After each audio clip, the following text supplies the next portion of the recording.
Yo, what's up, guys? It's Kato on the track. So, if you've ever wondered how to get that blue verification badge on your Instagram profile, or how to get past all of the mental roadblocks that you set up for yourself when it comes to not just making music, but creating and posting content, you're gonna definitely want to watch this full video. I had the rare opportunity to interview my friend Perry Bashkoff, who is the director of artist partnerships at Meta, formerly known as Facebook. And so obviously, me being a big social media and content advocate, I had a lot of questions for him just in terms of how you grow on the platform, because we all know that reach just isn't what it used to be on any social media platform, whether we're talking about Instagram, Facebook, Twitter, even TikTok now. It's much harder to reach a broad audience. And so my goal for this interview was really just to ask him all the important, relevant questions for music creators specifically. And so he gave a lot of really good insight on how to get verified on Instagram, what are the requirements, the prerequisites, how to think about and approach your content, and also a bunch of tools and programs and initiatives that Instagram is rolling out specifically for music creators. And I even asked him what he thought about the $8 verification that Elon Musk is rolling out on Twitter. But before we get into this interview, I just want to ask that everyone like and subscribe this video.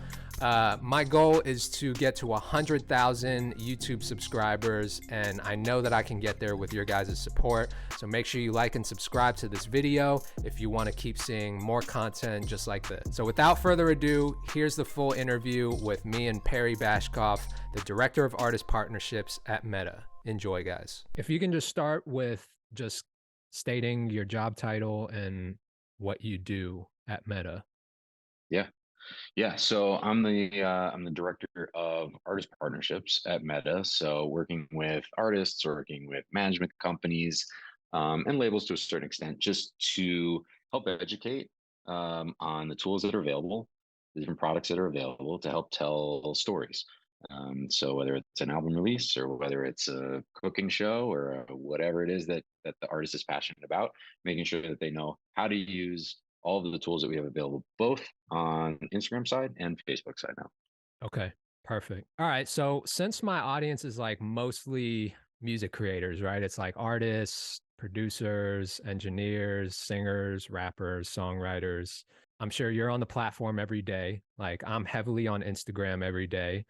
What music creators are standing out to you on IG? Like what catches your eye when you come across a musician on Instagram? Yeah. Yeah, I think for me, when I'm scrolling through, it's definitely a talent, of course, but I think B, people that are, being super authentic and being part of the community. And what I mean by that is like using the tools to interact with either the trends or these open verse challenge type things, or or maybe setting those types of trends. People that are really pushing the envelope in terms of that creativity. So it's one thing to do a cover, it's another thing to do a mashup cover. It's another thing to do a cover that no one's expecting, by flipping up the beat or flipping up into something else.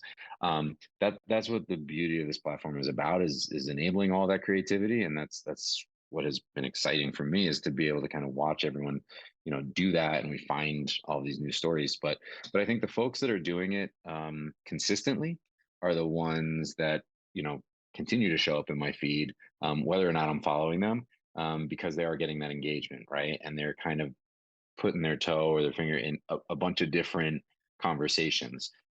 So I always talk to artists and I say, hey, outside of music, what are you passionate about? Making sure that you're interacting with those communities. So when you see someone who might be into fashion, or someone who might be into sports or something like that, how are you creating content for or in and around that community as well? So I think those would be the folks that I think I refer to as music plus. It's music, and like what else are you interacting with on the platform? Because you're just showing up for me often, Right. and whether it's you or your music, you're just showing up for me quite often. So, how is Meta and Instagram looking at the music community in terms of activation, like on the app? Are there any initiatives or opportunities right now for specifically for music creators?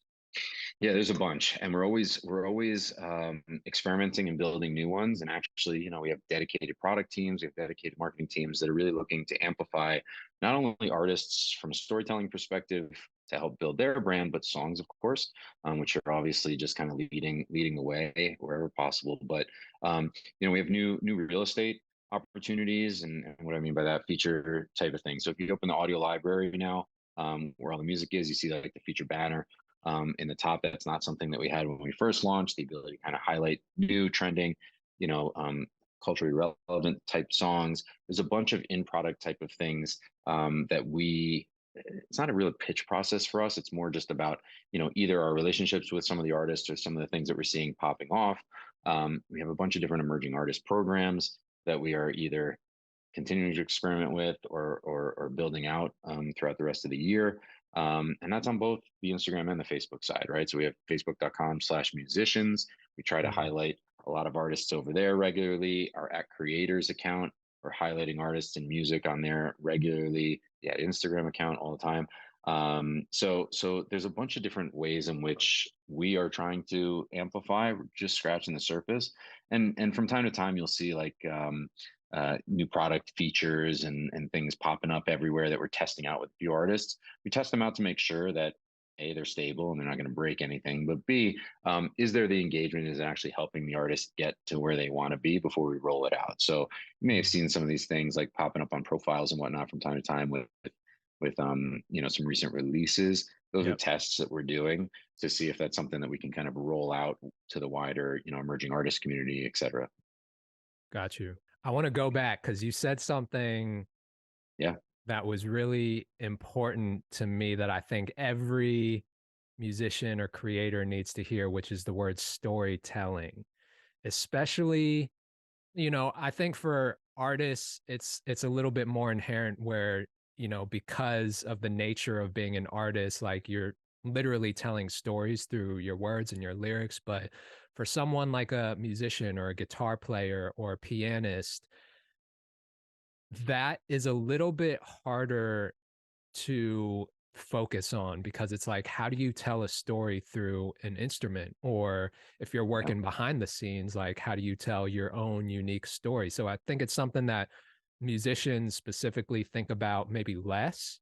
But can you give any advice to those people as far as like how they can kind of kind of zero in on that storytelling part because that's really important when it comes to content. Yeah, 100%. I'm glad you kind of flagged it because I do glaze over it quickly and I forget that sometimes it doesn't really mean much to most. Look, one of the biggest reasons that I came over here after spending 20 years in the music industry was the ability to kind of work with artists, to tell stories that might be in and around music. So, like, again, Mhm. that music plus thought process. If you're a vegan, if you're a cat lover, if you have kids, if you don't have kids, right? Like, there is a community for you on the platform, Yep. and the question is, how are you connecting with them? So Yep. your storytelling can be about some of those other passions, even if you're a guitar player or a producer or not, a Beyonce. Your storytelling to connect with those communities and then work your music into it as a soundtrack or whatever. You're connecting with people on a whole different level, right? Yep. And sometimes you'll see someone almost let their guard down a little bit and talk about some of these passions even deeper than they might their music because it's one of their also passions, right? So I Yep. think that storytelling, people want to see that authenticity on Instagram and Facebook. They want to see who you are. They would love to be on this Zoom, with us kind of thing, just rapping and having a regular conversation as opposed to overproduced type of thing. So when I say storytelling, it's being as authentic as possible and it's being vulnerable. Like Yep. what are some of the other things that you want to talk about that make you who you are so that people are able to kind of connect with you on a whole different level? 100%. Are there any best practices that you can give to artists and musicians on IG right now? Like, I know trends are always changing. There's always like Yeah. new things, but what would you say to someone who's just trying to learn how to, just be more consistent with posting? I would say experiment and don't be afraid. Right. We have a bunch of tools that allow you to kind of control some of those view fears, I call them, right? So you can actually post content and make it so the views and the likes don't show, but you can experiment a little bit. See what trends work for you. See what kinds of things that are outside of your comfort zone work for you. And by the way, you can always archive it. You can always remove it. Like don't be afraid. And I think when we hear from traditional creators, artists that have been successful on the platform, whatever, it is about that. It is about experimenting quite often. And so I would say, look, if you're a singer songwriter and everything you do is covers, cool. What's one thing that you can point yourself outside of your comfort zone and try? You may not be the dance challenge person, but there's other things that are happening Right. on the platform that you can definitely test out and try. So just keep consistent, keep trying things. If it doesn't work, remove it. If it doesn't work, archive it. Try again. You know, solicit feedback. See what people want. But interactivity is the key. So making sure that you're utilizing the tools as they can help you. And what I mean by that is things like, we have add your sticker and the question sticker and the polling Mhm. sticker and stories. Use some of that. Make that stuff as interactive as possible. So you're starting a conversation, even if you're not conversing with people, you can actually see that information. It'll help kind of guide you into what kind of content you want to make. And then the only other thing I would say is um, collab. Like, and I don't mean just the Mm. collabs tool, but find your community and start creating content with. And whether it's a remix or whether it's going live with someone, that's all content, right? That can be utilized and repurposed, and you're reaching different audiences. So if you have a niche group of producers or guitar or musicians or whatever, soccer players, I mean, like creating content with them, it's only gonna expose you to more people. Yeah. I've noticed that using trending audio and trending sounds and overlaying them on your own video, that's worked really well for me. It's been some of my highest engaged and viewed, reels. Are there other like formats or trends that you're seeing that are working really well right now? Like you said earlier, man, I mean, like the trends change by the minute. It's difficult to keep up with them on the regular. But I think, when you look at stats, like people opening their IG 50 to 90 times a day, Mhm. making sure you're there and making sure you're part of whatever is real for you. Don't force it. I think that's the other thing I would definitely recommend. If you are not a dance challenge person, please don't do it. Don't do it. It's not going to work for you, right? Yeah. But if you are, lean in. And so, but there is something for everyone on the platform. So I think, it's a little bit of a dance around your question, but I think, making sure that you know what audio is trending. You can see that in the audio browser. We are making some enhancements to some of our audio library pieces and experimenting with top songs and trending songs and charts and that kind of thing. You'll see us experiment a little bit throughout the end of the year and hopefully into next year. But making sure that using trending songs where it makes sense, using your own songs where it makes sense with trends, but staying up on the trends, and Yeah. and again, if it connects with you, Yes. participate. If it doesn't, go by, because there will be another one the next day. You don't have to be part of everything, but showing up often, with trending audio or with trends, it's going to show up.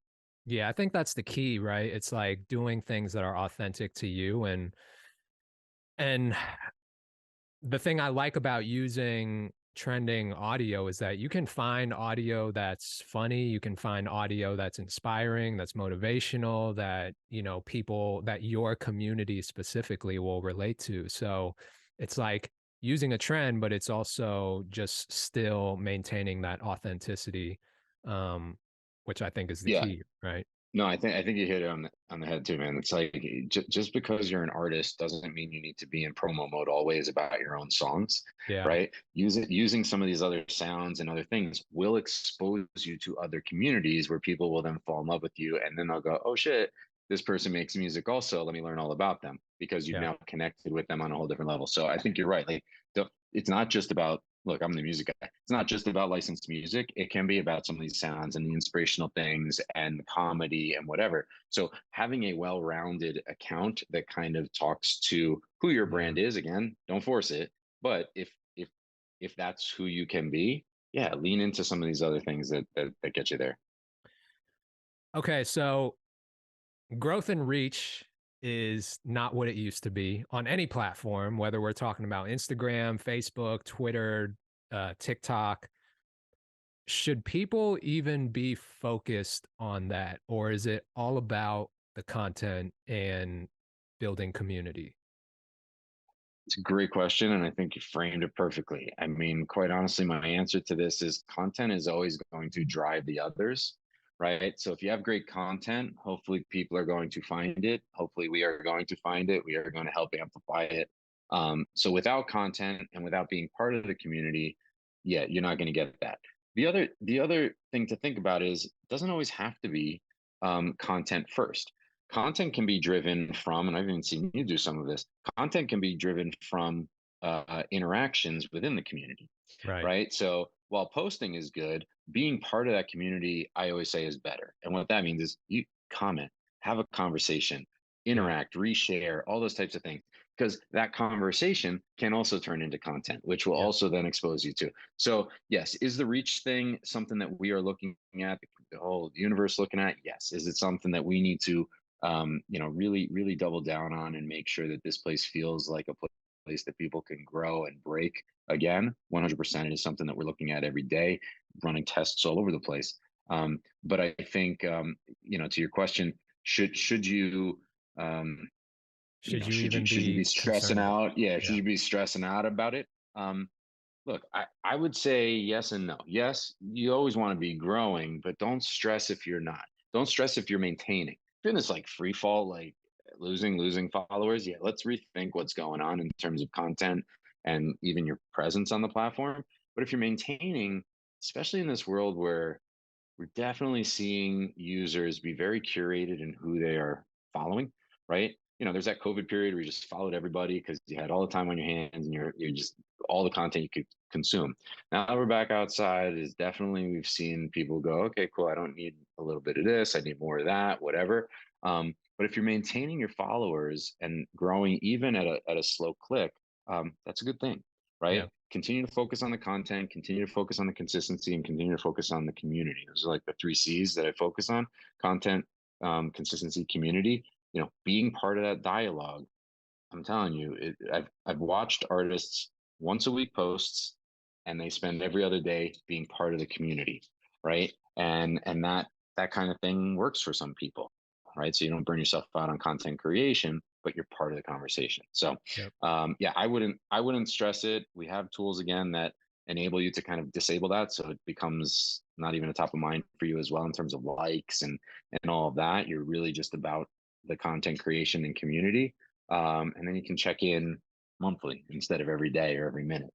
Yep. Yep.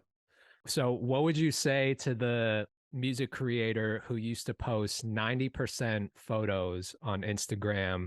Now everything has changed to video. How would you suggest they adapt to the new social media era where everything is short form video? I would say hang tight because we're not done with photos yet. That's for sure. Some of the experiments we're doing with music and photos is kind of exciting, and hopefully we have some things for those folks before Yep. the end of the year. Um, but look, there's ways in which you can repurpose that still photos into the short form world that we've seen very successful, right? And I think of things like we have a the templates product, which allows you to kind of align your photos up to 10 in Yeah. line with music, and then let that be right. So I would say, embrace change, embrace what's happening in the world, see how it works best for you. But uh, you know, don't count us out on the photo thing quite yet. We've heard the feedback. We're definitely not, we're not abandoning that product by any means. I think we're just making sure that, we are super serving what users are asking for. There's clear demand for photos, and music enhances everything. So I think you'll see us come with something in the near Mm, future that should hopefully give some new life to that, which would be nice. interesting. Yeah, Just drop yeah. you just dropped a bomb, bro. Hey man, hey man. Hopefully, no one else that I work with is listening right this second. But no, I'm joking. No, it's exciting. It's been in the works for a bit, and there's been, we've been testing it out in certain territories around the world just to see, Love that. again, is it ready to go? But yeah, I mean, look, was our bread and butter, and I think that there's a second life for everything, third Yeah. life for everything. Like, we just need to make sure that it's what it is. So again, I think music. We've found music enhances stories. Music is key and core to reels. All right, let's see what we can do with photos and feeds. So yeah, so hang tight on that. That should be fun. Dope. Dope. One last question, Yeah. because I just got to know from you. How do you feel about Elon now being the head of Twitter? Do you think, and also follow-up question, do you think the $8 a month paying for the blue check is going to work? I'll tell you, I think it is a crazy world that we are living in right now, with a lot of things that no one expected, or maybe a handful did. I'm super interested to see what happens there. I'm super interested to see what people learn from his moves and from others' moves. I don't think I'll make a specific comment to that, but look, I mean, the verification thing, like, is there a value to it? Right? Yeah. Like, if you think about Instagram, right? Like, when you were verified, you used to get the swipe up, right? And Yeah. like, there used to be a little bit of a, besides the cachet, there actually used to be some value and tools that Yeah. unlocked with it. Is there a world where that becomes a thing in this world? I don't know. I think it's interesting. I mean, there's definitely, he's going to push the envelope, it looks like, on that, which is exciting, and see if there's an appetite. I don't know. For me, I don't know, man. Like, depending on what the value is, it's like any other subscription, right? Is Yeah. there a real value in that subscription for whatever that offering is? I think time will tell, but it's definitely a big move. I appreciate those. We've been doing a few of those, or attempting to, over the past year or so, and yeah, look, I think the next 6 to 12 months are gonna be crazy in this, A, economy, but B, like, the changes that you're seeing just in general in tech, are going to be exciting and scary and awesome, right? And hopefully everyone kind of embraces them and challenges each other to just be better, and Yeah. not go backwards. Is the verification process for Instagram still the same as it always has been? Like, you can you still apply for it, or Yeah, you submit to, so in app, you can now, apply for it in app. You essentially, you provide, for public figures and artists and whatnot, just provide, your ID, to confirm that it's you, and then press links, right? It's really about your public profile. So if you have, high profile press links, maybe you're in Billboard, maybe, something of that nature, and you include those links, and then the team will review it and determine whether or not, you've hit that threshold. yeah, And look, I think the biggest guidance I give to people now is that, look, it is a little bit of a cachet thing at this point. There is no additional value in the tools. Yes, there's additional value in the outreach. I mean, there's definitely imposter issues that we continue to deal with on the regular. So if that's a thing, for sure, submit yourself for verification. We want to make sure everyone stays as safe on the platform as possible. Um, but don't sweat yourself on the likes. Don't sweat yourself on the engagement. Definitely don't sweat yourself on verification. Just be right on the platform, and that press and everything will come with it, and then the verification becomes a little bit easier. But the yeah. people that hit us up every few weeks, hey, I got another press link in my, local, It's still a thing, bro. newspaper. Like, people It is. still hold that blue badge in It high is, man. regard because they think it makes you legit, especially in entertainment and music, bro. It's like every artist wants that blue check because they think it'll make them more credible. You know what I mean? And I remember there for a while there were certain people that you could reach out to that were charging like 5 grand to get you Became a verified. A thing. lot of them were scams. Yep. Some of them I think were legit, but it was just kind of a black box as far as like how this happens. Yeah, no, and it's still, look, it still kind of is. I can tell you for certain it is based on your public profile, right? And being, in the press and that type of thing. But yeah, you flagged one thing for sure. I mean, any of those scams that are out there, just don't even bother, because they're either going to take your account, or all of a sudden it's going to be hacked, or something's going to happen. It happens every day. someone says, "Oh, I thought this was legit. It looked like it came from you or it came from a company." Um, no, you can't pay for verification. You cannot. No one here takes money for it. Yep. And in fact, it's a separate team that manages it, right? So people say, "Oh, but you know me, like you can help me out." It's not even us, right? We're literally submitting it to the same team that submits through the app. So that's why I always Mm, just tell people send it through the app, right? If you think that there's like a real valid mistake that has been decided, I'm always happy to appeal something, but I don't, the partnerships team doesn't make the decision. There's a definite team that's trained to look at this based on our policies and whatnot. But yeah, I mean, I get it. It's a real thing, and it definitely helps. Look, I look at it to help differentiate and keep people safe. We've had so many situations, where you hear these horror stories about people thinking that they're speaking to artists or thinking that they're speaking to public figures, and it's not. not. Yes, that for sure, that I will 100% lean into an appeal when we know that we have those situations. But someone that's just looking for it for cachet, it's a thing, but it's, again, don't sweat it. It'll Yep. come. It'll come. Dope. Yeah. Cool, bro. Well, I really appreciate your Oh time. I know man, you're a busy thanks. man. Thanks for the chat. This is great. Yeah, absolutely.